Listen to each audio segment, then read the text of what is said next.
자, 오늘 저희는 이제 드디어 요한복음 8장입니다. 자, 지금까지 저희가 이제 1장에서부터 7장까지 공부했잖아요. 그러면 요한복음이 21장이니까 3분의 1을 한 거예요. 그래서 이 3분의 1을 여러분들이 읽으시면서 기존의 공간복음서와 어떻게 차이가 있는가 조금 아시겠죠? 스토리 중심이 아니라 예수님의 말씀과 함께 그 사도 요한의 독특한 전개 방식이 펼쳐지고 있고, 다른 복음서에서 볼 수 없는 예수님의 말씀들이 기록되어 있잖아요. 뭐 내가 생명의 떡이라든지 내가 주는 물을 먹는 자는 영원히 목마르지 않는다는 거, 이런 표현들은 다른 복음서에서는 읽을 수가 없어요. 그러니까 다른 복음서는 예수님의 생애에 대해서 이제 기록한 거라면, 이 요한복음은 예수님의 생애 가운데서 의미 있는 사건들을 예수님의 말씀과 함께 요한이 참 어떻게 보면 굉장히 멋지게 짜깁기를 한 거예요. 아주 독특한 해석과 함께 예수님의 말씀을 그대로 이제 담고 있는 특별한 장이죠. 그래서 이제 지난 우리가 이제 4주 동안 배운 거를 보면 성육신에 대한 요한복음 1장의 그 내용들, 이게 아주 굉장히 유명한 선포죠. 요한복음 1장 14절. 그리고 이제 그 제자들을 부르시고 이제 나다나엘의 신앙 고백이 있었고, 요한복음 2장에서는 여러분이 잘 아시는 첫 번째 이적, 가나의 혼인잔치, 그리고 성전 정화 사건을 통한 얘기들, 그리고 이제 그 요한복음 3장에서는 니고데모와의 만남, 그러면서 우리가 뭘 배우죠? 거듭남에 대한 그 의미를 우리가 이제 배우게 되잖아요. 그리고 이제 그 유명한 요한복음 3장 16절 말씀이 선포되잖아요. 자, 그래서 이제 우리는 요한복음 3장에서 참 예수를 믿는 게 무엇이구나 하는 걸 좀씩 이제 알아가고, 4장에 와서 이제 사마리아 여인을 예수님이 일부러 의도적으로 만나시는 사건이잖아요. 그래서 이 특별히 이 사마리아 여인과의 만남은 그 시대의 여자는 사람을 헤아리는 숫자에도 들어가지도 못했죠. 여자라는 그 여자들이요. 그러면 그뿐만 아니라 또 사마리아 사람이에요. 유대인들이 아주 그냥 상종을 안 하는 족속들인데, 그 중에서 또 이 여인은 남편이 없다는 여인이 무슨 의미예요? 여러 남자를 거치고 참 불건전한 그런 여인이에요. 그러니까 우리가 상식적으로는 참 우리가 평소에 그렇게 별로 만나고 싶어 하지 않은 여인을 일부러 만나잖아요. 그래서 이 복음은 누구에게나 펼쳐져 있다는 것을 우리가 사마리아 여인과의 그 만남을 통해서, 그 유명한 생수의 얘기가 나오잖아요. 그리고 이제 5장에 가서 그 38년 된 병자 베데스다 연못에서, 그죠? 그래서 이 그 베데스다 연못에서 38년 된 참 오래된 병자를 고치는 이 일이 안식일에 벌어지죠. 그래서 안식일 논쟁이 이제 펼쳐지고, 그리고 이제 6장에서 우리가 잘 아는 오병이어의 사건을 통해서 예수님이 우리에게 무슨 말씀을 주세요? 그야말로 뭐 3,000명을 먹이셨다, 12바구니가 남았다는 그 의미도 정말 중요한 이적이지만, 예수가 주시는 떡이 생명의 떡이라는 거, 그걸 우리에게 가르쳐 주셨고, 7장에 와서 이제 예루살렘에 올라가시는데, 이 7장에서 우리가 꼭 짚고 넘어가야 할 부분은, 예수의 당시 형제들이 어땠어요? 예수님을 배척했어요. 믿지 않았어요. 하물며 유대 지도자들이나 평범한 유대인들이 예수에 대한 생각이 어땠겠어요? 다 거부하고 부인했어요. 자, 이러한 상황 속에서 저희가 지금 요한복음 8장으로 들어갑니다. 집사님 요거 꺼도 되죠? 네, 닫고. 그리고 이제 요한복음 8장으로 들어가는데, 여러분들이 요한복음 8장 그러면은 그 가늠한 여인 내용을 이제 기억하고 계시잖아요. 그래서 이 가늠한 여인과의 그 만남을 통해서 예수님께서 우리에게 이 요한복음 8장에서 무엇을 이야기하고 계시는가. 그러니까는 챕터 장마다 예수님이 우리에게 주시는 의미들이 다 있어요. 그 장마다의 의미를 여러분들이 좀 생각해 보시고, 이 8장에서 이 가늠한 여인과의 만남을 통해서 예수님은 우리에게 무엇을 얘기해 주시는가. 자, 이제 우리가 이제 그 홍 집사님이 요한복음 8장 이제 1절에서 11절까지를 이제 읽으시겠어요? 자, 여러분들도 이제 같이 다시 한번 읽으면서 이제 이 의미들을 파악해 보겠습니다. 1절에서 11절까지 먼저 읽죠. 예수는 감람산으로 가시니라. 아침에 다시 성전으로 들어오시니 백성이 다 나아오는지라. 앉으사 그들을 가르치시더니 서기관들과 바리새인들이 음행 중에 잡힌 여자를 끌고 와서 가운데 세우고 예수께 말하되 선생이여 이 여자가 간음하다가 현장에서 잡혔나이다. 모세는 율법에 이러한 여자를 돌로 치라 명하였거니와 선생은 어떻게 말하겠나이까. 그들이 이렇게 말하면 고발할 조건을 얻고자 하여 예수를 시험함이로라. 예수께서 몸을 굽히사 손가락으로 땅에 쓰시니 그들이 묻기를 마지 아니하는지라.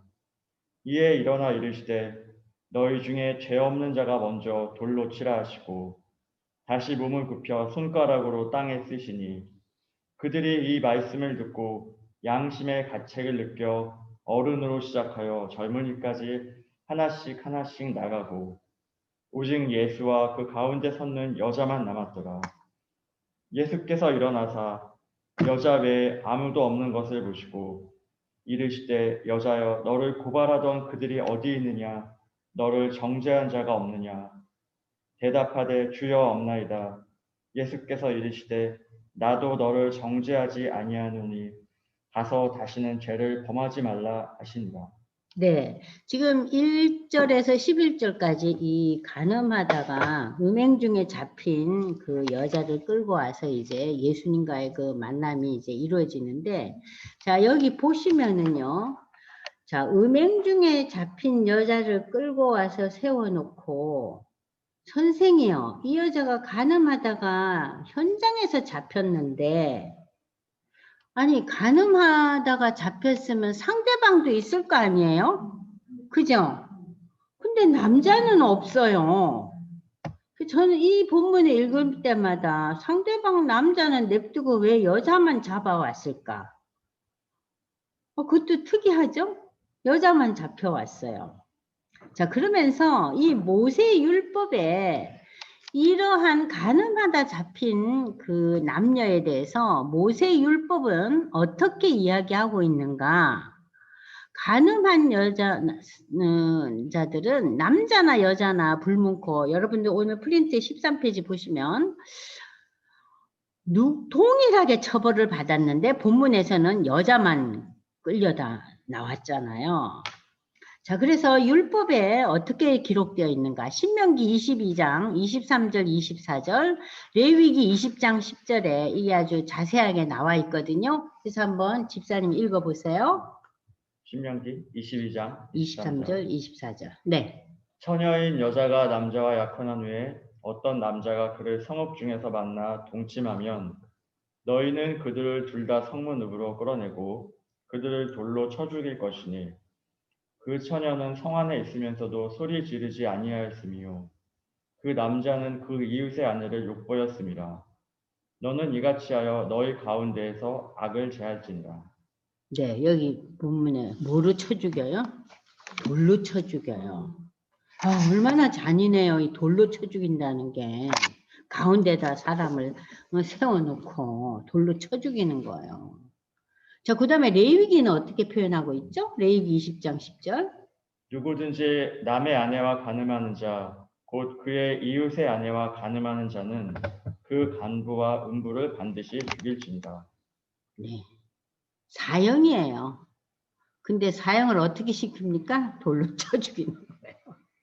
자, 그래서 지금 이 여자를 끌고 와서 지금 예수님한테 이거 어떻게 해결할 겁니까? 당신은 이 문제에 대해서 어떻게 이제 해결을 합니까? 하고 이 6절에 보면은 이 여인을 끌고 온 것은 고발하려고 조건을 대건 거예요. 그래서 프린트 보시면은요. 그 질문을 한 것이 고소할 구실을 만든 거예요. 그러면 율법에 의하면은 이 여인은 당연히 죽임을 당해야 되잖아요. 그런데 당시 유대 나라는 누구의 통치를 받고 있습니까? 로마의 통치를 받고 있는데 로마의 법에 의하면은 총독만이 사형을 집행할 수 있어요. 로마법에 의해서. 그러니까는 이 여자를 돌로 쳐 죽여라 하면은 지금 로마법에 위배되죠. 그죠? 그리고 또 치지 말라, 살려줘라 하면은 가늠한 자를 돌로 쳐 죽이라는 이 율법을 위배하는 거예요. 그러니까 오도 가도 못하는 거예요. 이 여자를 죽여도 살려줘도 다 이것이 지금 고소할 그 거리를 만든 거예요. 자, 그래서 이 예수님을 시험하려고 이러한 문제 제기를 한 거예요. 그랬더니 예수님의 답변이 너무나 독특하죠.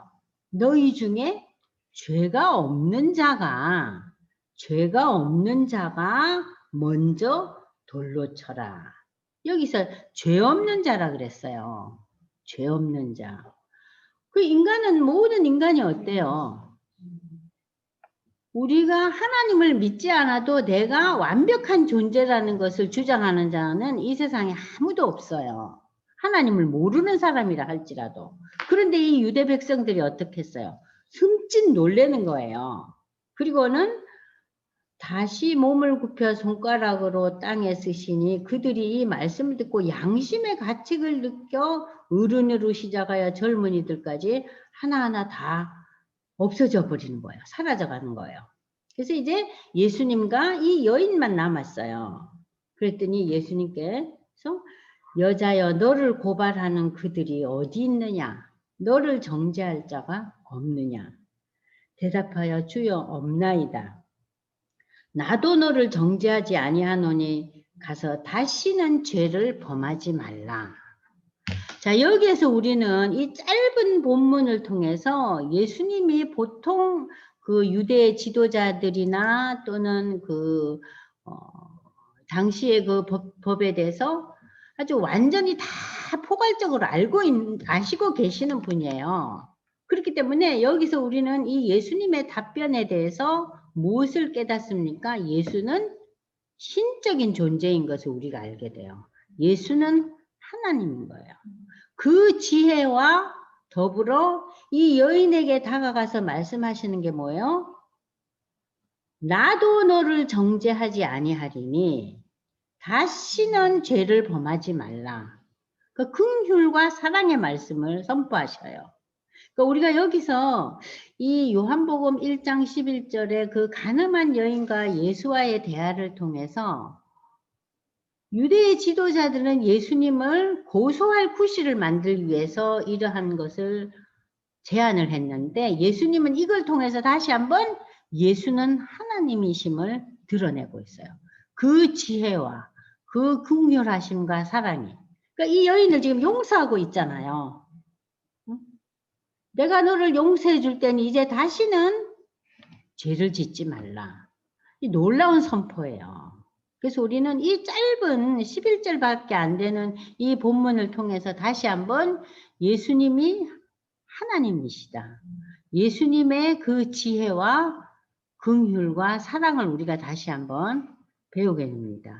그래서 이 정죄하지 아니하노니라는 이 표현은 그냥 단순한 용서가 아니라 판결조차 내리지 않는다는 강한 용서의 표현이거든요. 자, 그러면 이제 이 가늠한 여인과의 대화를 이제 바탕으로 해서 예수님이 우리에게 주시는 말씀이 이제 12절에서 30절까지 이제 이 내용을 가지고 이제 펼쳐집니다. 집사님 읽으세요. 예수께서 또 말씀하여 이르시되 나는 세상의 빛이니 나를 따르는 자는 어둠에 다니지 아니하고 생명의 빛을 얻으리라. 바리새인들이 이르되 내가 너를 위하여 증언하니 내 증언은 참되지 아니하노라. 예수께서 대답하여 이르시되 내가 나를 위하여 증언하여도 내 증언이 참되니 나는 내가 어디서 오며 어디로 가는 것을 알거니와 너희는 내가 어디서 오며 어디로 가는 것을 알지 못하느니라. 너희는 육체를 따라 판단하나 나는 아무도 판단하지 아니하노라. 만일 내가 판단하여도 내 판단이 참되니 이는 내가 혼자 있는 것이 아니요 나를 보내신 이가 나와 함께 계심이라. 너희 율법에도 두 사람의 증언이 참되다 기록되었으니 내가 나를 위하여 증언하는 자가 되고 나를 보내신 아버지도 나를 위하여 증언하시느니라. 이에 그들이 묻되 내 아버지가 어디 있느냐? 예수께서 대답하시되 너희는 나를 알지 못하고 내 아버지도 알지 못하는도다. 나를 알았더라면 내 아버지도 알았으리라. 이 말씀은 성전에서 가르치실 때에 헌금함 앞에서 하였으나 잡는 사람이 없으니 이는 그의 때가 아직 이르지 아니하였음이로라. 내가 이르시되 내가 가리니 너희가 나를 찾다가 너희 죄 가운데서 죽겠고 내가 가는 곳에는 너희가 오지 못하리라. 유대인들이 이르되 그가 말하기를 내가 가는 곳에는 너희가 오지 못하리라 하니 그가 자결하려는가. 예수께서 이르시되 너희는 아래에서 났고 나는 위에서 났으며 너희는 이 세상에 속하였고 나는 이 세상에 속하지 아니하였느니라. 그러므로 내가 너희에게 말하기를 너희가 너희 죄 가운데서 죽으리라 하였노라. 너희가 만일 내가 그인 줄 믿지 아니하면 너희 죄 가운데서 죽으리라. 그들이 말하되 내가 누구냐? 예수께서 이르시되 나는 처음부터 너희에게 말하여 온 자니라. 내가 너희에게 대하여 말하고 판단할 것이 많으나 나를 보내신 이가 참되심에 내가 그에게 들은 그것을 세상에 말하노라 하시되 그들은 아버지를 가리켜 말씀하신 줄을 깨닫지 못하더라. 이에 예수께서 이르시되 너희가 인자를 든 후에 내가 그인 줄을 알고 또 내가 스스로 아무것도 하지 아니하고 오직 아버지께서 가르치신 대로 이런 것을 말하는 줄도 알리라. 나를 보내신 이가 나와 함께 하시도다. 나는 항상 그가 기뻐하시는 일을 행함으로 나를 혼자 두지 아니하셨느니라. 이 말씀을 하심에 많은 사람이 믿더라. 네, 지금 이제 12절에서 30절까지의 내용은 어떤 특별한 그 사건의 전개가 아니에요. 지금 여기서 예수님께서 말씀을 이제 가르치고 계시는 본문이거든요. 그래서 여기 보시면은 나는 세상의 빛이라 그랬어요. 그래서 나를 따르는 자는 어둠에 있지 않고 생명의 빛을 얻으리라. 그러니까 지금 이 세상은 사망 권세, 어둠의 권세에 놓여 있잖아요. 그러나 예수를 따르고 예수를 믿고 예수를 구주로 받아들이는 자에게는 어둠이 물러가고 생명의 빛이 삶 속에 비춰지기 때문에, 그래서 예수 믿는 자의 특징이 뭐예요? 평안이에요. 어둠의 세력이 물러가기 때문에. 그래서 세상의 빛이라 그랬어요. 그런데 너희는 육체를 따라 판단한다 그랬어요. 육체를 따라 판단한다는 것은 세상적인 관점에서 판단하는 거예요. 눈에 보이는 거. 세상의 가치 기준을 따라서 판단하지만 나는 아무도 판단하지 아니한다는 것은 판단을 하지 않는다는 것이 아니라 예수님의 판단은 세상 기준에 판단하시지 않는다는 얘기예요. 여기 이 본문이. 그러니까 예수님이 세상 기준에 의해서 우리에게 다가오시지 않았기 때문에 지금 누구에게 왔어요? 가늠한 여인에게도 용서와 긍휼을 베푸시잖아요. 그죠? 사마리아 여인에게 찾아가시잖아요. 38년 된 병자를 낫게 하시죠. 자, 이 모든 역사를 통해서 예수님의 판단은 육체에 의한 세상의 기준과 가치에 의한 판단이 아니라는 거예요. 만일 내가 판단하여도 내 판단이 참되니 이는 내가 내 혼자서 내 뜻대로 하는 것이 아니라 누구의 뜻대로? 하나님의 뜻대로 하는 것이다. 그것은 바꾸어 말하면 내가 하나님이라는 소리예요. 너희 율법에도 두 사람의 증언이 참되다. 그러니까 율법에 그 증언을 할 때 두세 사람의 증언이 있어야만이 증언으로 이것이 이제 그 확인되거든요. 한 사람이 얘기해서는 안 돼요. 내가 나를 위하여 증언하는 자가 되고 나를 보내신 아버지도 나를 위하여 증언. 나는 사람의 증언을 받지 않아요. 누구의 증언? 하나님 아버지를 증언하는 자예요. 자, 너희는 나를 알지 못하고 내 아버지 하나님도 알지 못하도다. 나를 안되면 하나님도 안다. 그러니까 지금 이 예수님의 말씀은 뭐냐면요. 이 사람들에게 지금 특별히 유대인들이 하나님 믿는 사람들 아니에요. 근데 너희가 나를 알지 못하면 하나님 알지 못한다는 거예요. 그러니까는 예수는 하나님이신 분이에요. 예수는 하나님의 계시자예요. 하나님은 우리 눈으로 볼 수 없는데 때가 이름에 하나님을 계시하는 예수가 이 땅에 오신 거예요. 이게 놀라운 은혜죠. 구약의 백성들은 하나님 본 자가 없잖아요. 하나님 본 자 없죠? 근데 우리는 지금 예수를 통해서 하나님을 보는 거예요. 이것이 은혜라는 거죠. 자, 그러면서 이 예수님께서 말씀을 계속해서 선포하십니다. 너희가 나를 찾다가 너희 제 가운데서 죽겠고 내가 가는 곳에는 너희가 오지 못하리라. 이 얘기는 뭡니까? 지금 참 놀라운 또 말씀이 선포되고 있죠. 자, 여기 보십시오. 너희가 나를 찾아 헤매다가도 이렇게 나를 하나님으로 인정하지 않는다면 너희는 뭐 가운데 죽어요? 제 가운데 죽는다는 거예요. 구원을 받지 못한다는 거예요. 제 가운데서 듣고 내가 가는 하나님의 나라에 너희가 이룰 수 없다는 거예요. 자, 이 말은 이제 요한의 표현에 의하면 너희는 영생을 얻지 못한다는 거예요. 영생을 얻지 못해. 그러니까 유대인들이 이르되, 야, 이게 무슨 소리냐? 내가 가는 곳에 오지 못한다면은, 아니, 저 사람이 자결하는가? 이 말씀은요, 여러분들 13페이지 본문을 좀 참고하셔야 돼요.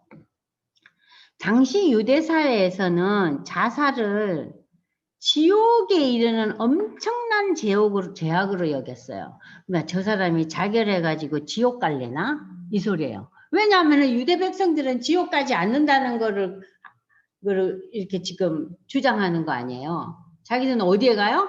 하나님한테 간다 그러잖아요. 예? 근데 저희는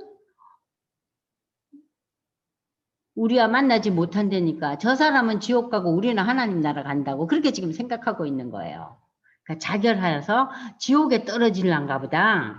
아주 그야말로 조롱 섞인, 응? 네가 지옥에 가려느냐 그 소리예요. 자결한다는 소리는.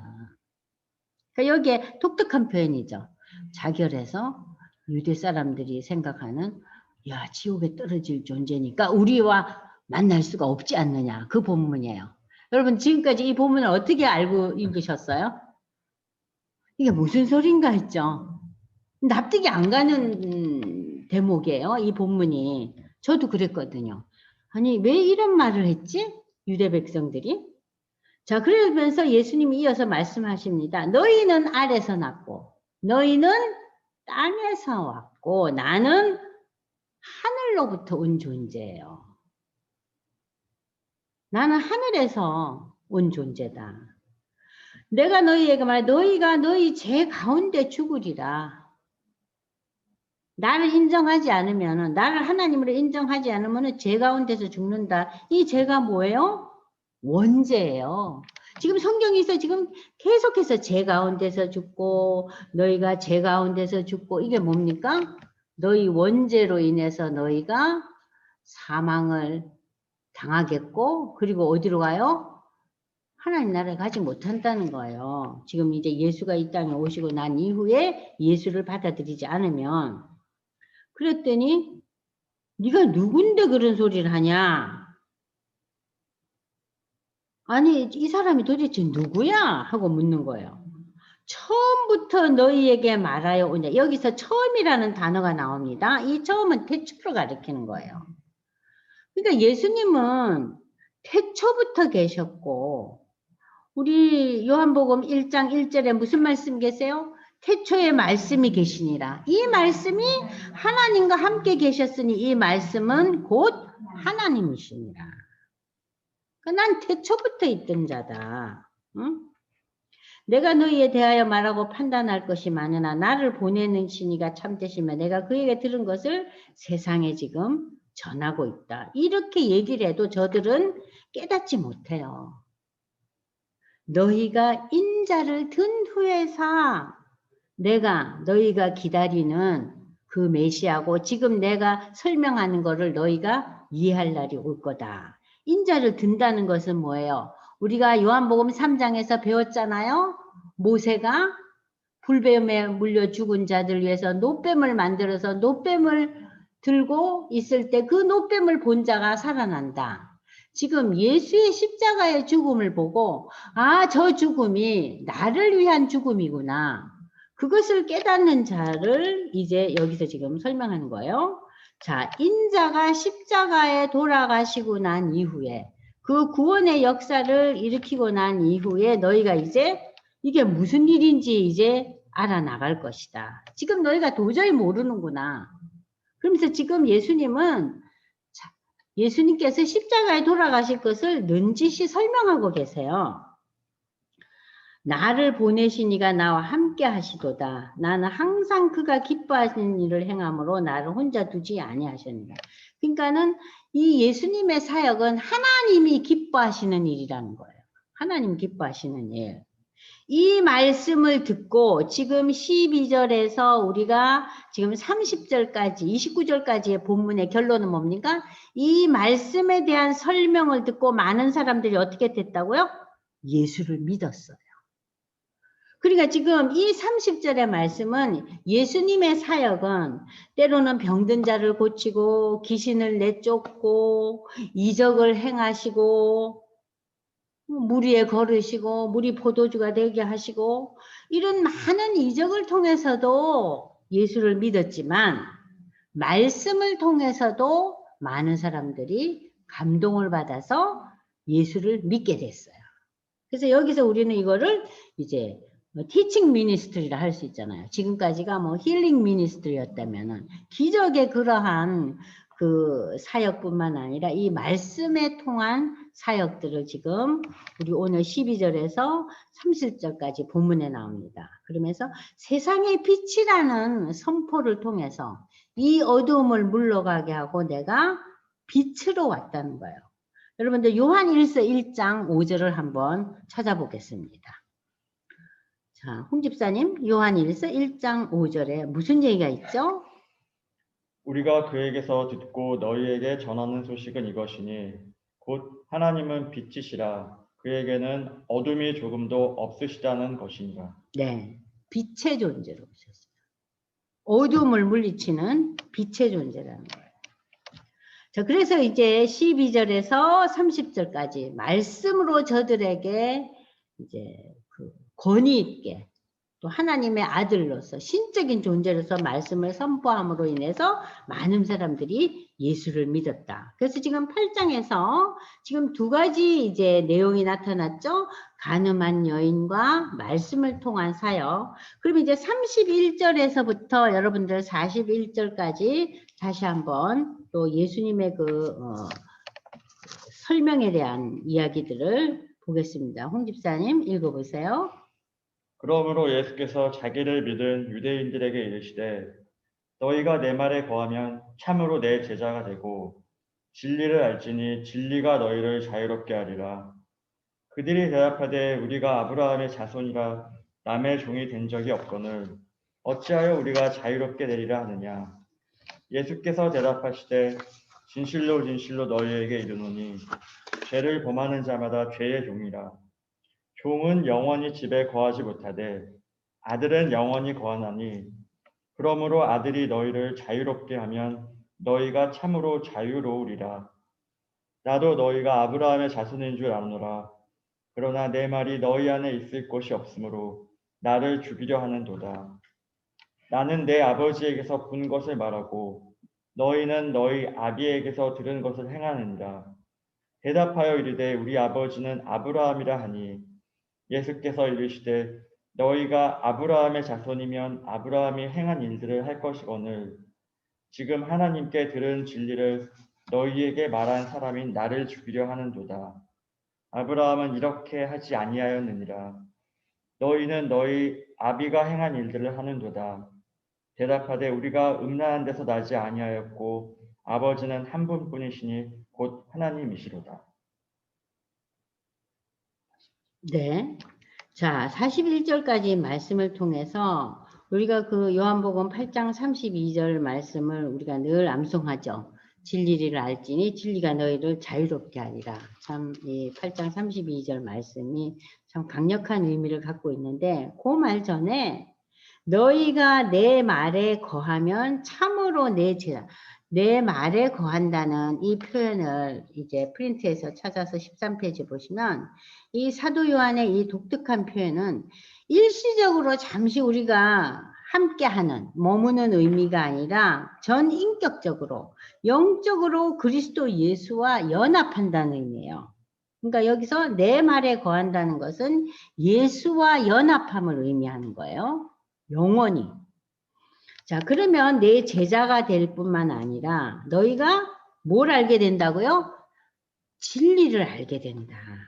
그 진리를 알게 되고 그 진리를 알므로 말미암아 너희가 자유함을 누리리라.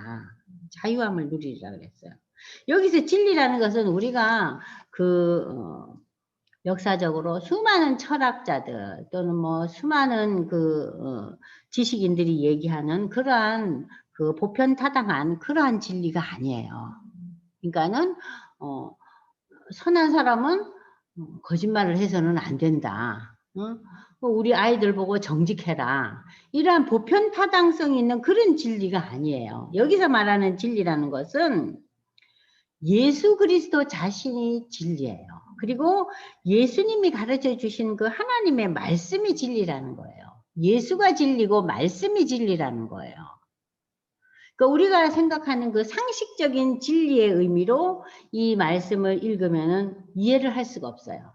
우리가 상식적인 거 다 아는데, 상식적인 거 다 아는 그 진리를 알고 있는데 왜 우리가 자유롭지 못하느냐? 상식적인 진리로 우리는 자유로울 수가 없어요, 인간은. 왜냐? 하나님과의 관계가 깨어져 있기 때문에. 하나님과 우리가 불화의 관계를 갖고 있기 때문에 우리는 사망 권세 속에서 어둠과 두려움의 세상에 살고 있잖아요. 근데 이 진리는 뭐냐 그러면은 이 진리는 예수예요. 예수의 말씀이 진리라는 거예요. 그러니까 이 예수의 말씀이 우리를 자유롭게 한다. 우리를 새로 태어나게 한다. 이 얘기예요. 그래서 이 바울 사도는 이 본문을 가지고 어떻게 표현하고 있습니까? 로마서 8장 1절 2절 유명한 본문 여러분들 아시잖아요.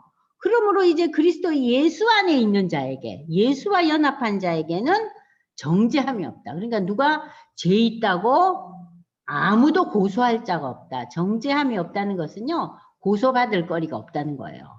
예수와 연합한 자에게는 결코 정죄함이 없나니 로마서 8장 1절 2절 이는 그리스도 예수 안에 있는 생명의 성령의 법이 죄와 사망의 법에서 너를 해방하였기 때문이다.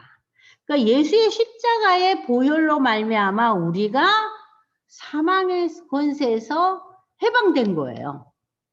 우리가 영원한 생명을 누렸잖아요. 그러니까 우리가 사망 권세가 우리를 더 이상 흔들 수가 없다는 얘기예요. 그래서 이 사망 권세에서 우리가 벗어나는 것을 이 본문은 뭐라고 그랬어요? 자유롭다는 거예요. 어둠과 사망의 권세에서 우리가 자유함을 누린다. 그 얘기예요. 그래서 이 요한복음 8장 32절을 여러분들이 로마서 8장 1절 2절과 연결해서 읽으시면 이해가 되실 거예요. 여기 지금 우리 지하교육관에 권사님 한 분이 오셨거든요. 권사님 생각 어떠세요? 그러죠? 이 진리라는 거, 이 자유함이라는 것은 로마서 8장 1절 2절과 연결해서 읽으실 때 이해가 돼요. 자, 그러고 난 뒤에 예수님께서 계속해서 이제 저들의 질문에 대해서 대답하십니다. 아니, 그게 무슨 소리냐? 우리가 다 아브라함의 자손이고 우리가 종이 된 적이 없는데 이 사람들은 노예라는 거, 종이라는 거 그걸 자유의 개념과 연결짓고 있어요. 그러니까 완전히 육적인, 세상적인 가치 기준으로만 생각하는 거예요. 왜냐면은 이 로마 시대 때 로마 시민 중에 여러분들 8, 90%가 노예였어요. 그러니까 수많은 사람이 노예였어요.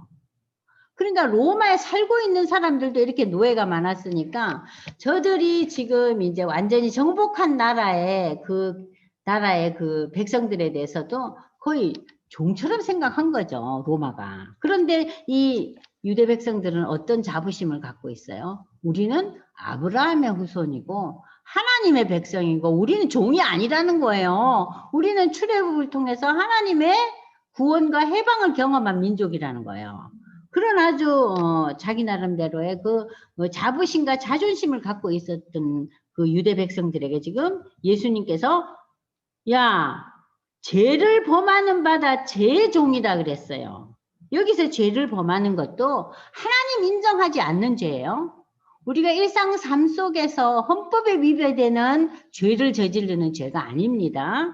여기서 죄를 범하는 자라는 것은 하나님이 보내신 예수를 인정하지 못하고 믿지 못하는 자마다 누구의 종입니까? 죄의 종이다. 그것은 죄에 얽매여 산다는 거예요. 그러니까 원죄의 문제를 해결하지 못하는 것을 지금 예수님은 뭐라고 표현하고 있어요? 죄의 종이라고 표현하고 있잖아요. 그리고 이 죄의 종을 죄 지배받는 자라고 이제 14페이지에 제가 설명을 드렸는데 이 본문도 로마서와 연결해서 여러분이 읽으시면 좀 이해가 돼요. 로마서 6장 16절에서 여기 17절로 되어 있는데 18절까지 한번 읽어보세요. 홍 집사님. 로마서 6장 16절. 네, 18절까지요. 너희 자신을 종으로 내주어 누구에게 순종하든지 그 순종함을 받는 자의 종이 되는 줄을 너희가 알지 못하느냐. 혹은 죄의 종으로 사망에 이르고 혹은 순종의 종으로 의에 이르느니라. 하나님께 감사하리로다.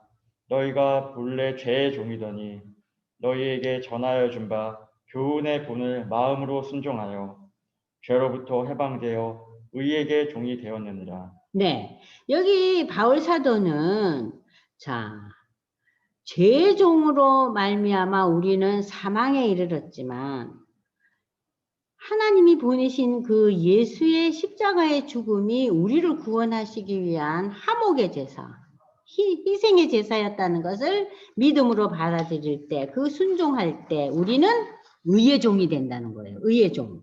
응? 그래서 여기 보십시오. 너희가 원래는 하나님과 불화를 해가지고 원죄를 저질러서 죄의 종이었는데 그런데 지금 너희에게 주나여 준 바 교훈이 뭡니까? 복음이에요. 요한복음 3장 16절이 그 복음의 메시지를 간단하게 설명하고 있죠. 또 요한복음 1장 12절 응? 예수를 믿는 자에게 그 이름을 믿는 자에게 하나님의 자녀가 되는 권세를 줬다. 그래서 이러한 자들, 이 교훈, 이 복음을 받은 자들은 이제 의의 종, 죄의 종하고는 상관이 없는 거예요. 그래서 너희가 자유롭게 하면 너희가 참으로 자유로워질 것이다. 나도 너희가 아브라함의 자손인 줄 안다. 예수님 스스로가 유대인이잖아요. 예수님도 아브라함의 자손이죠. 내가 얘기하는 것은 그 얘기가 아니라는 거예요. 너희나 나나 다 아브라함의 자손이지만 그러나 너희는 지금 이 예수가 왜 왔는지, 이 예수가 앞으로 무엇을 할지 거기에 대한 믿음과 기대가 없기 때문에 지금 계속해서 설명을 하고 있는 거예요. 나는 아버지에게서 본 것을 말하고 너희는 너희 아비에게 들은 걸 낸다. 그러니까 나는 하나님으로부터 온 메시지, 복음을 전하지만 너희는 너희 조상, 너희 아버지로부터 온 존재니까 어떤 존재들이에요? 아담 이후의 모든 인류는 뭐예요? 하나님과 원수관계가 됐잖아요. 그래서 우리가 낙원에서 세상으로 떨어져 나왔잖아요. 에덴에서.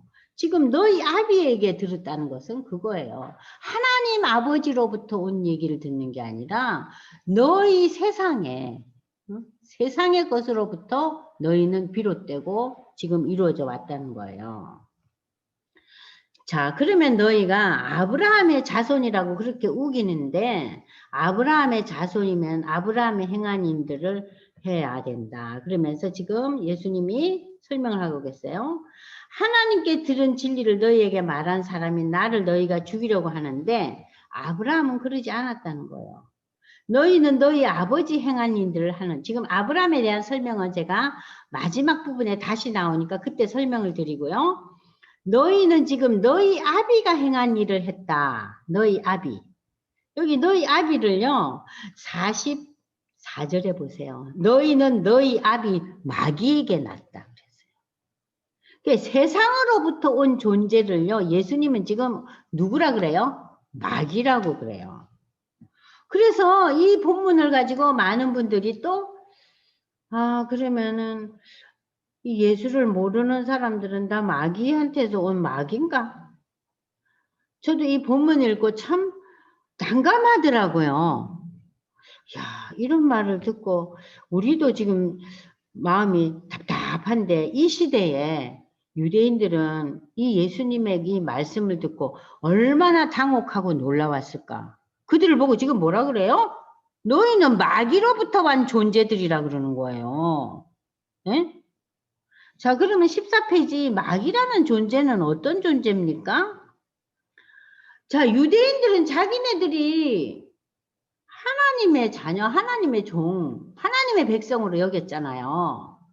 그러면서 예수를 죽일 궁리만 하고 있는데 예수님께서 저들을 보고 마귀라고 그래요. 너희 아비가 마귀니까 니도 마귀라는 거예요. 자, 우리가 이미 6장에서 배웠지만 마귀는 사단이에요. 그리고 이 마귀의 특징은 뭐냐? 여기 보세요. 거짓말하는 자예요. 살인자예요. 그리고 이 세상신, 우리가 거짓을 말하고 살인하는 것은 마귀다 하는 것이 좀 수긍이 가요. 근데 이 세상신이라는 것은 뭐예요? 이 세상이 가장 귀하다고 여기는 여러 우상적인 대상들. 자, 그래서 많은 사람들이 이 세상의 신이 저마다 달라요. 그죠?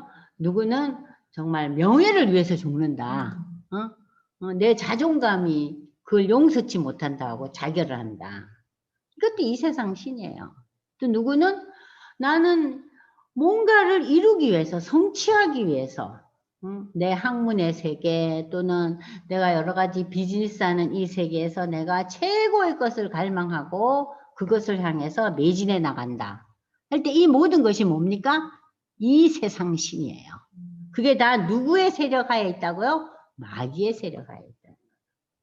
또 이 세상 임금들, 이 세상을 다스리고 통치하고 이 세상을 정복하는 자들.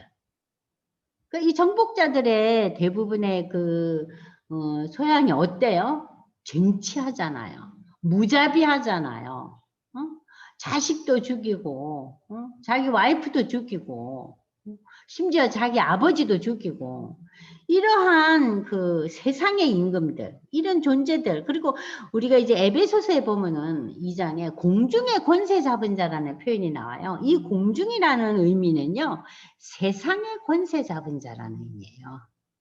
저는 이 본문도 처음에 정말 이게 무슨 소린가 했어요. 이 공중은 눈에 보이지 않는 뜬구름 같은 건데 이게 뭔가 그랬어요. 이 세상을 얘기하냐. 세상의 권세 잡은 자, 악한 자, 원수, 바알세불 여러 가지 의미로 이제 그 계시록에서는 참소자, 뭐 용으로도 표현되고 있고 뱀으로도 표현이 되어 있고 여러 표현이 되어 있어요. 이게 다 마귀의 영역이에요. 그러니까 우리가 예수를 믿지 않고 하나님이 보내신 이 메시아, 그리스도인 예수를 믿지 않는다는 것은 무엇을 의미합니까? 마귀의 역사를 인정하고 받아들이는 거예요. 근데 우리가 정말 가까운 가족 간에 또 친구 간에 예수 안 믿는다고 니는 마귀다. 이렇게 표현하기가 너무 민망하지 않아요? 그잖아요. 그러면 상대방이 듣고 그 얘기를 뭐라고 하겠어요? 아니, 지가 예수인가? 쟤는 뭐 그리 잘 믿는다고. 자, 우리가 그 말을 참 너무 민망해서 표현을 못하지만 성경에 의하면 뭐예요? 마귀의 세력에 정복당한 자들이에요. 쉽게 말하면. 아시겠죠? 그래서 여기서 예수님은 굳이 너희는 너희 아비 마귀에서 났다 그랬어요. 그래서 너희 아비의 욕심대로 행하는 삶을 살고 있다. 그러므로 너희는 진리에 서지 못하고 거짓을 말할 때마다 제 것인 양 말하노니 이는 그가 거짓말쟁이요 거짓의 아비가 되었습니다. 우리 인생에 대해서 설명을 하고 있어요. 응? 내가 진리를 말하니까 너희가 나를 믿지 않는다. 왜냐하면 너희는 거짓의 자녀들이니까. 너희 중에 누가 나를 죄로 책잡겠느냐? 누가 나를 책망하겠느냐? 내가 진리로 말하는데도 어찌나야 나를 믿지 않느냐? 하나님께 속한 자는 하나님의 말씀을 듣는 자다 그랬어요. 자, 여기서부터 마지막까지는 제가 읽으면서 설명하겠습니다. 하나님께 속한 자는 하나님의 말씀을 듣나니 너희가 듣지 아니함은 하나님께 속하지 아니했다 이 얘기예요. 하나님께 속하지 않았기 때문에 너희가 말을 안 들었다.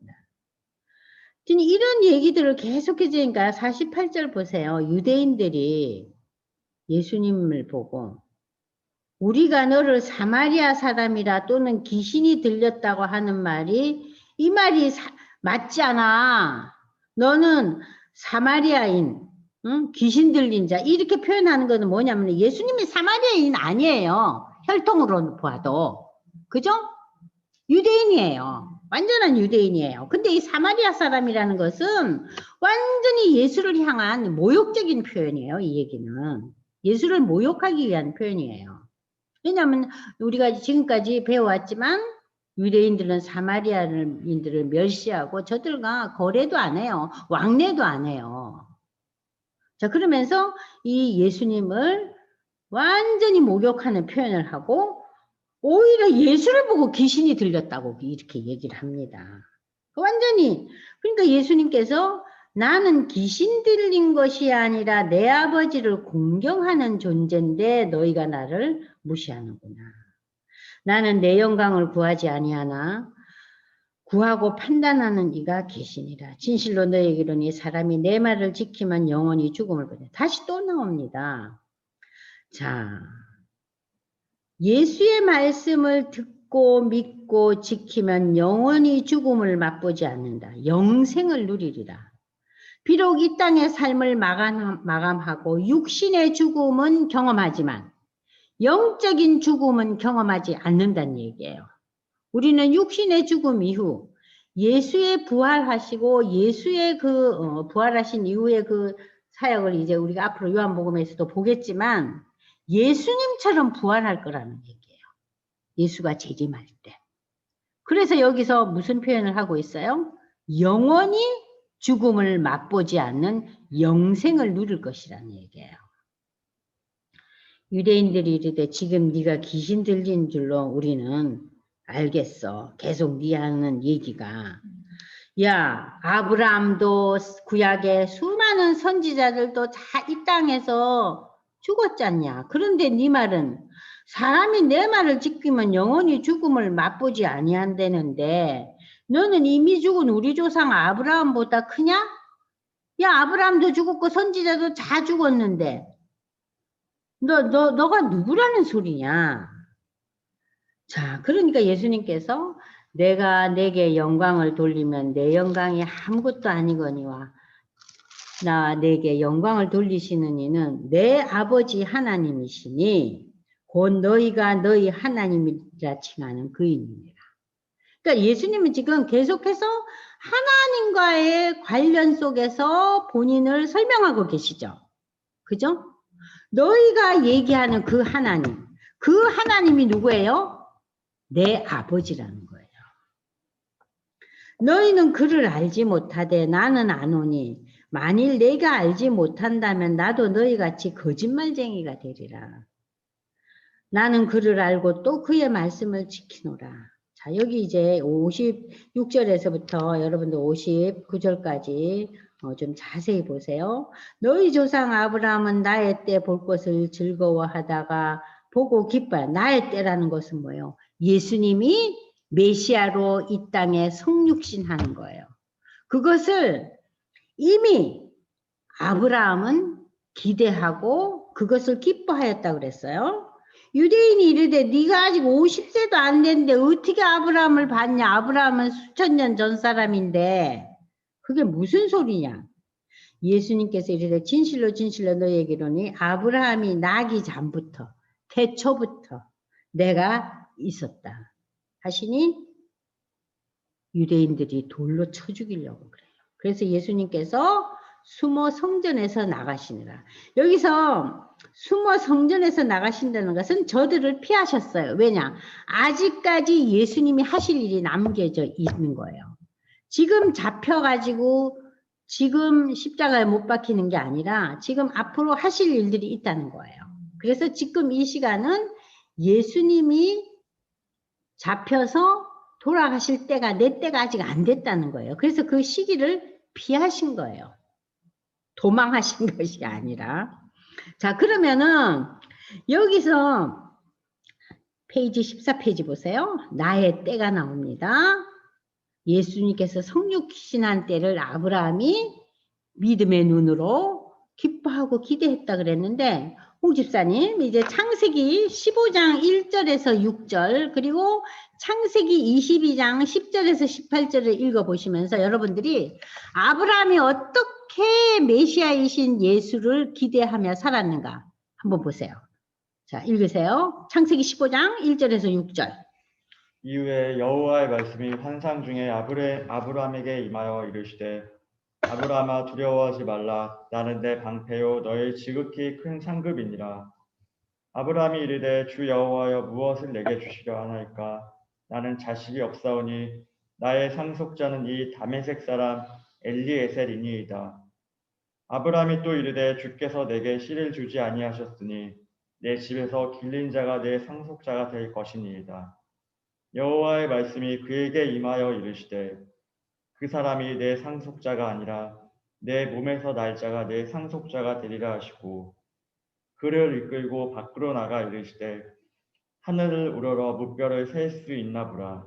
또 그에게 이르시되 내 자손이 이와 같으리라. 아브라함이 여호와를 믿으니 여호와께서 이를 그의 의로 여기시고. 네, 지금 내 몸에서 날 씨가 있지 얘기를 하죠. 그러면서 그 씨가 수많은 사람이 될 거란 얘기죠. 그러면 지금 여기서 말하는 그 수많은 사람이라는 것은요, 유대인을 상징하는 게 아니에요. 구약에서는 유대인이었지만 신약의 이후 예수님이 오신 이후에는 뭐예요? 이방인이나 유대인이나 종이나 자유자나 남자나 여자나 모든 예수 믿는 자를 가리키는 거예요. 수많은 무리를 가리키고 있어요. 그리고 이제 22장 10절에서 18절까지 아주 확고한 말씀이 나와요. 이 22장은 무슨 배경을 가지고 있어요? 이제 아브라함이 이삭을 바치잖아요. 죽이려고 그러잖아요. 그때 하나님께서 숲에 뭘 주세요? 어린 양을 주시잖아요. 그죠? 그 사건을 보면서 그 어린 양을 죽여서 그 어린 양을 이제 제물로 바치지 않아요. 그 제물로 바치고 난 이후에 지금 10절에서 18절까지 한번 읽어보세요. 시작. 손을 내밀어 칼을 잡고 그 아들을 잡으려 하니 여호와의 사자가 하늘에서부터 그를 불러 이르시되 아브라함아 아브라함아 하시는지라. 아브라함이 이르되 내가 여기 있나이다 하매 사자가 이르시되 그 아이에게 내 손을 대지 말라. 그에게 아무 일도 하지 말라. 내가 내 아들 내 독자까지도 내게 아끼지 아니하였으니 내가 이제야 내가 하나님을 경외하는 줄을 아노라. 아브라함이 눈을 들어 살펴본즉 한 수량이 뒤에 있는데 뿔이 수풀에 걸려 있는지라. 아브라함이 가서 그 순양을 가져다가 아들을 대신하여 번제로 드렸더라. 아브라함이 그 땅 이름을 여호와 이레라 하였으므로 오늘날까지 사람들이 이르기를 여호와의 산에서 준비되리라 하더라. 여호와의 사자가 하늘에서부터 두 번째 아브라함을 불러 이르시되 여호와께서 이르시기를 내가 나를 가리켜 맹세하노니 내가 이같이 행하여 내 아들 독자도 아끼지 아니하였은즉 내가 내게 큰 복을 주고 내 씨가 크게 번성하여 하늘의 별과 같고 바닷가의 모래와 같게 하리니 내 씨가 그 대적의 성문을 차지하리라.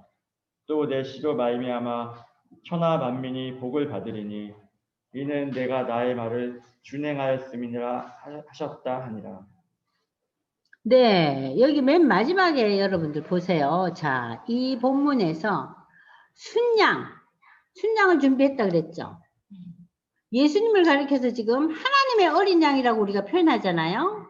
이 순양이 누구 대신 죽어요? 이삭 대신에 죽잖아요. 그죠? 지금 예수님이 오시고 난 이후에 어떻게 됐어요? 나 대신에 누가 죽어요? 하나님의 어린 양 예수가 죽잖아요. 그 사건과 연계되면서 지금 하나님의 천사가 어떤 말씀을 주세요? 천하 만민이 내 씨로 말미암아 복을 얻겠다 그러죠. 지금 본문에서 내 씨가 누구예요? 예수예요. 하나님의 어린 양 예수로 말미암아 천하 만민이 믿음으로 복을 얻는다. 그 복이 뭡니까? 그 복이 바로 구원을 받는다. 영생을 누린다는 얘기예요. 자, 여러분들 이 본문이 지금 이해되시죠? 자, 이 창세기 15장과 창세기 22장에 이미 메시아이신 예수를 설명하고 계세요. 하나님 천사가 나타나서. 그래서 네 씨로 말미암아 천하 만민이 뭘 누린다고요? 복을 누린다. 그 복이 뭐예요? 구원이요, 영생이에요. 홍집사님 이해되세요? 네 씨로 말미암아. 네 씨가 누구예요? 예수예요. 천하 만민? 유대인뿐만 아니에요. 응? 높은 자 낮은 자 누구도 상관없이 천하 만민이 복음을 통해서 구원을 얻는다. 그 얘기를 지금 이 22장에서 하고 있잖아요. 어떤 사건을 통해서? 그 순양이 순양이 죽잖아요. 우리를 대신해서 누가 돌아가세요? 예수가 돌아가시잖아요. 그러니까 이러한 전반적인 의미를 여러분들이 이제 파악을 하셔야지 이 아브라함의 그 이야기를 왜 예수님이 하셨는가 하는 의미를 파악이 되실 거예요. 곽 권사님 어떠세요? 좀 이제 이해가 되세요? 그 22장 그 순양의 사건 그리고 천하 만민이 네 씨로 말미암아 복을 얻으리라. 이 말씀을 아브라함은 믿고 소망 가운데서 살았잖아요. 그러니까는 75세에 그 자기 고향 땅을 떠나서 25년 동안 기다려서 이 아들이 태어나잖아요. 이삭이. 아니 우리는 하루 기다리기도 힘든데 25년을 기다려요. 아이고, 그 왜 기다려요?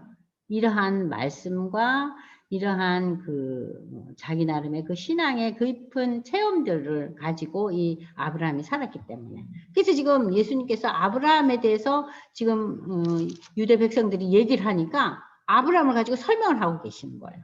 그래도 저들은 알지 못하고 이 59절에 뭐라 그래요? 돌로 쳐 죽일라 그래요. 돌로 쳐 죽일라 그래요. 자, 지금 이제 우리가 요한복음 8장이 뭐 짧진 않았어요. 꽤 긴 본문이었는데 이 가늠한 여인을 용서하신 예수님의 태도에서 우리가 무엇을 배울 수 있는가? 가늠한 여인을 용서했다. 자, 이거 보통 사람들하고는 굉장히 그 예수님의 태도가 다르죠? 그러니까 예수님께서 지혜의 말씀으로, 그죠? 너희 중에 죄 없는 자가 돌로 치라 그래요.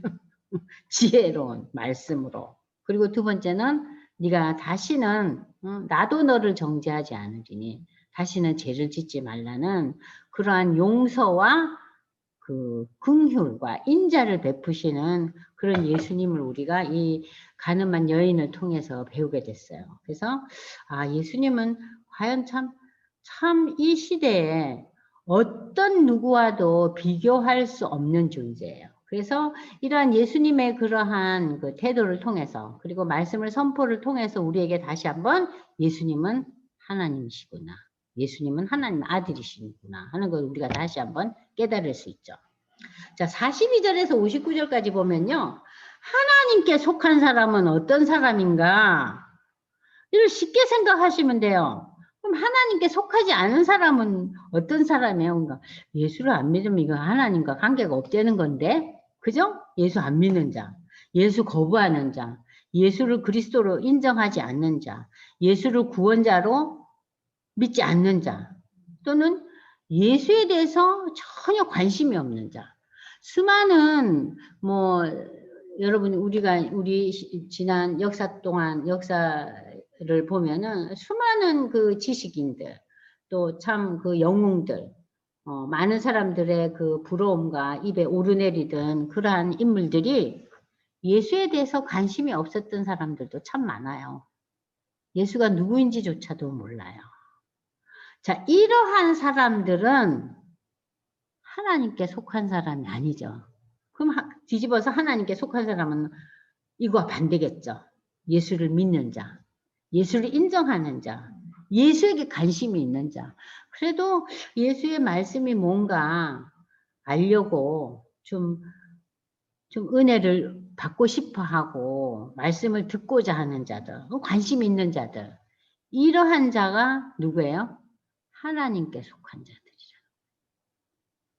그래서 우리가 오늘 이 8장을 통해서 그 가늠하다 잡혀온 여인과의 만남, 그리고 세상의 빛으로 오신, 그리고 우리에게 진리로 오신 예수님, 그리고 하나님께 속한 자, 이런 그 내용들을 우리가 8장을 통해서 배웠는데, 자, 여러분들 어떠셨어요?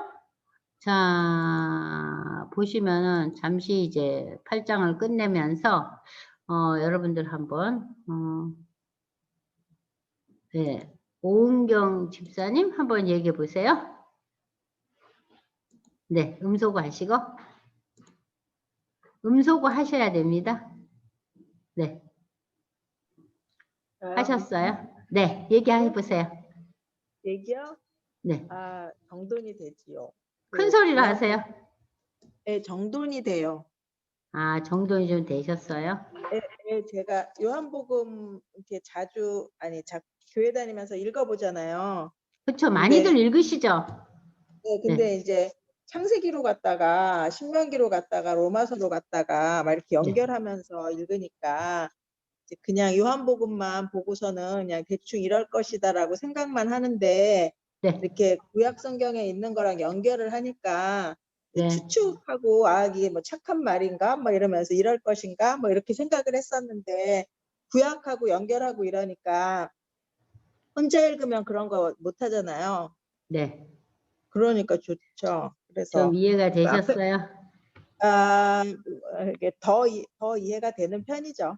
네. 그냥 유학하고 이런 말인가? 그러고서 그냥 네. 넘어가잖아요, 보통. 그 보통 우리가 그런데 그냥 네, 읽으면서 넘어가죠. 예. 네, 네. 이런 말이겠지 하고서 네. 그냥 제 생각으로 넘어가는데 이거 막 여기저기 왔다 갔다 하면서 보니까 더 네. 명확하게 되고 네. 그래서 좋아요. 네. 네. 하여튼 도움이 되셨다니 좋으네요. 네. 그리고 이제 우리 여기 집사님 오늘 처음 오신 우리 집사님 한번 이거 왜 소음이 안 되죠? 네. 네. 음소거. 네. 한번 음소거 해보세요. 전인자 집사님. 전인자 집사님 음소거 하셨어요? 음소거 해보세요. 그리고 얘기해보세요. 오늘 처음 오셨잖아요. 그죠? 음소거를 하셔야 됩니다. 하실 줄 모르시겠어요? 네, 눌러보세요. 네, 이제 됐나요? 음소거 해보세요. 아직 하시는 게 좀 어려우신가? 그러면 우리 신정분 집사님 음소거 해보시고 얘기 좀 해보세요. 네. 네.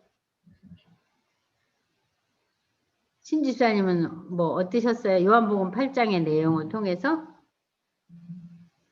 근데 좀 막연했던 것들이 조금 선명해지는 그런 거를 경험했습니다. 네, 막연한 네. 그냥 특히 이제 저는 그 진리를 알지니 진리가 너희를 자유롭게 하리라는 말씀을 굉장히 좋아했었는데 네. 이 진리가 무엇인지 네. 우리가 자유롭게 된다는 것은 예수님 안에 있을 때만 자유를 누릴 수 있다는 것을 네. 다시 알게 되는 그런 시간이었던 것 같아요. 네. 감사합니다. 네. 자, 갤럭시 S10e로 오신 우리 권사님 한번 얘기해 보세요. 어머니랑 같이 들으시기도 했다고 지난번에 얘기하셨죠? 음소거 해제해 주세요. 네. 네, 됐나요? 네, 저도 많이 정리가 되는 것 같고요. 그냥 듣고 믿고 지킨다는 거, 거기에 대해서 다시 한번 생각하는 시간이 된 것 같아요. 네. 음, 성경을 읽는다는 게 되게 건성으로 읽기 정말 쉬웠기 때문에 네. 이렇게 듣고 읽는 거하고 그냥 읽는 거 차이가 진짜 엄청나구나 네. 생각을 하면서 듣고 있어요. 네. 하여튼 뭐 여러분들이 읽으시면서 좀 도움이 되시면은 저로서는 참 큰 기쁨이죠. 자, 우리 이순옥 집사님은 어떠셨어요? 음소거 하시고? 네, 안녕하세요. 네. 그 진리가 너희를 자유롭게 하리라 그 대학교 다닐 때 내내 듣던 말인데 딱 네. 여기서 보니까 막 너무 가슴이 찡하고 예, 그리고 이렇게 해안이라 그래야 되나? 제가 성격이 급해갖고 막 책도 빨리 읽고 성경도 되게 빨리 읽거든요. 안 되겠다 싶어서 이렇게 네. 차근차근히 정말 그 구약도 왔다 갔다 하면서 이렇게 읽으니까 참 네. 도움이 되고, 예. 요 전주는 제가 휴강인 줄 알고 아예 못 들어왔거든요. 네네네. 근데 이거를 그 유튜브에서 찾으니까 잘 안 찾아져서 네. 나중에 개인적으로 여쭤볼게요. 요 전주 하는 거. 네, 그냥 제 올리셨어요? 이름 치면 나와요. 제 아, 그래요? 이름을 치면 그냥 제 이름 치면은 그냥 이렇게 곤색 그 바탕이 뜨거든요. 그리고 뜨면은 그게 1강, 2강, 3강 이렇게 4강으로 아, 나왔는데 1강, 네. 2강, 3강까지는 이렇게 그냥말로 한 1시간 50분 동안 계속 이어져서 많은 분들이 한 번에 듣기가 참 힘들다 그러셔서 네네네. 4강서부터는 2개로 나눴어요. 그래서 오늘 네네. 이제 4강도 2개로 나눠서 한 50분 정도 2개씩 이렇게 나눠져 있고 오늘부터 이제 우리 집사님이 5강-1, 5강-2 이렇게 해서 여러분들이 좀 듣기 좋게 이렇게 끊어서 들을 수 있도록 그렇게 유튜브에 이제 올리니까 참고해서 들으시기 바라고 지금 그러니까 이 성함만 찍어야 되죠. 네? 구순옥 전도사님 찍으면 안 나오죠. 그냥 이름만 치면 나와요. 아, 그러니까 전도사님 하니까 몇 개, 네. 저기, 요 전화기에 한 거밖에 안 나오니까, 그럼 구순옥만 칠게요. 네네네. 제가 나중에 그 카톡으로 보내드릴게요. 네. 네, 네. 감사합니다. 그리고 이제 지금 한 잠깐 5분 동안 여러분들 차 마시고 잠깐 쉬시고 이제 요한복음 9장 너무나 여러분들도 잘 친숙한 본문이죠. 그 요한복음 9장은 날 때부터 소경된 자, 여러분들 스토리 잘 아시잖아요. 그 날 때부터 소경된 자가 또 이슈가 돼요. 이 사람이 자기 죄로 그러냐, 조상의 죄 때문에 죄 때문에 이렇게 소경이 됐냐 하는 그런 화두가 또 이 안식일에 일어나요. 그래서 또 예수님이 또 한 번 이제 그 하나의 그 어떻게 보면은 유대인들이 예수님을 골탕을 먹이는 거예요. 시험을 하고 그 사건이 이제 조금 쉬었다가 이제 9장에 하겠습니다. 8장 이제